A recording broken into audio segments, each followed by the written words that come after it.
जाजपुर जिला धर्मशाला ब्लॉक अंतर्गत उत्तर प्रताप ग्राम पंचायत अधीन नरसिंहपुर स्थित श्री दधिवामन जीव संस्कृत महाविद्यालय राष्ट्रीय सेवा योजना आनुकूल्य नेताजी जयंती पालित हो जयंती को राष्ट्रीय सेवा योजना अधिकारिणी सुजाता दास नेताजी फोटो चित्र में माल्यार्पण कर उद्घाटन करी नेताजी जीवन आदर्श उपर आलोकपात करते।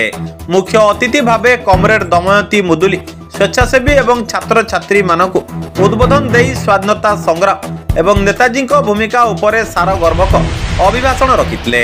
अध्यापक सुरेश चंद्र लेंका नेताजी एवं आजादी हिंद फौजर स्वाधीनता संग्राम उपरे एक सार गर्भक अभिभाषण रखिते।